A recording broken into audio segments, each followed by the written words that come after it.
Lately, there's a new story making the rounds. Technology is going to solve everything. AI, clean energy, biotech. Three revolutions arriving all at once. And if you listen to the most optimistic voices, you hear a kind of modern gospel that these breakthroughs will lift us into a new golden age, that progress itself will save us. I want to believe that, but history tells a different story. Humanity doesn't move forward just because it builds new tools. It moves forward because it's forced to, because reality corners us until we become something new. And the only thing worse than the end of the world is the idea that this world, unequal, anxious, drifting toward decay, could just go on forever. A permanent fourth turning, an AI-gilded downward spiral, a future that never begins. Every 80 years or so, the American experiment hits a breaking point. Strauss and Howe called it the fourth turning, a season when institutions fail, trust collapses, and an old order gives way to something new. It happened in the late 1700s with the Revolution, again in the mid-1800s with the Civil War, and again in the 1940s when the whole world was burning. Each crisis broke what no longer worked and made space for a new form of cooperation to emerge. That rhythm isn't just American, it's human. Societies, like ecosystems, alternate between growth and renewal, order and recreation. Institutions crystallize. They serve for a time. Then they grow brittle and shatter. What looks like collapse is often the moment civilizations exhale. The optimists are right about one thing. We are in the middle of another pivot point. But technology alone can't explain it. We've been inventing since fire and wheels. And yet these reorganizations only come once in a while. Something deeper decides when history turns.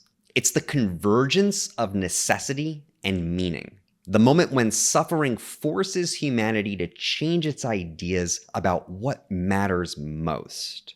Ideas like freedom and dignity weren't born in peace. They were forged in horror. Without slavery, could freedom have become a moral absolute? Without the Holocaust, could human dignity have become sacred? These ideas were always there. There never was a good reason to keep slaves or to commit genocide. But these ideas only became real, world-shaping, institution-building, when survival depended upon them. That's how the universal is born. Not as a philosophical abstraction, but as care made necessary by catastrophe. The more universal the crisis, the more universal our compassion has to become. Every indicator suggests that we are entering another one of these turning points, that we are in fact in it right now. And this time, it's planetary. Climate instability, resource limits, technology that can outthink and outfight us, nations fragmenting under the weight of information overload and bullshit. We don't yet know exactly what form the crisis will take, whether ecological, technological, civil, or all of the above. But it's already pulling the entire species into a single shared predicament. That's new. Humanity has never been this powerful or this interdependent.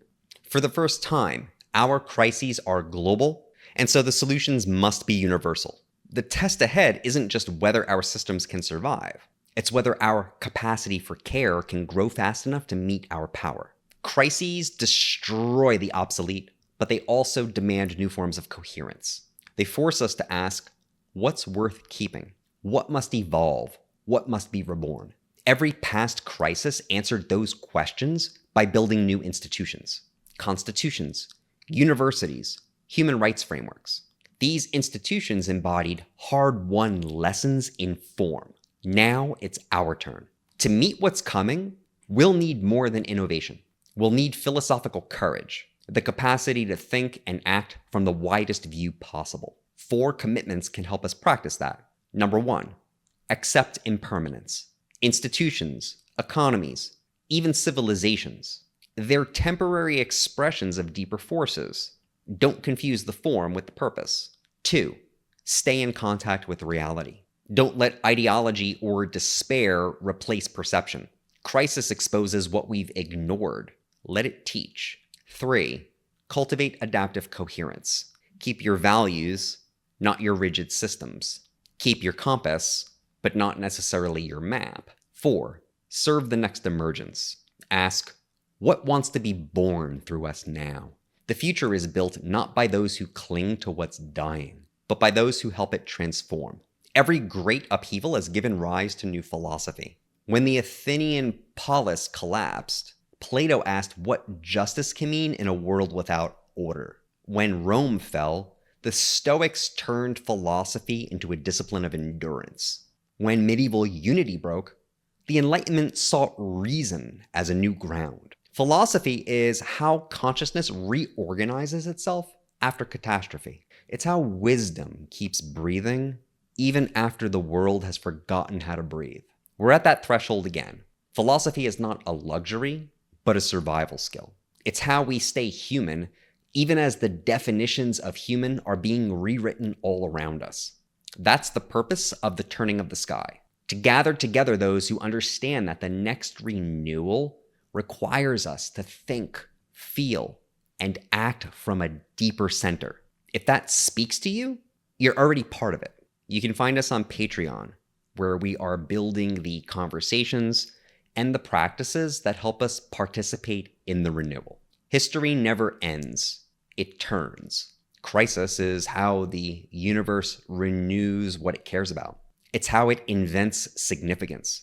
So when the sky turns again, when our institutions crack and our certainties fail, remember, collapse isn't the end.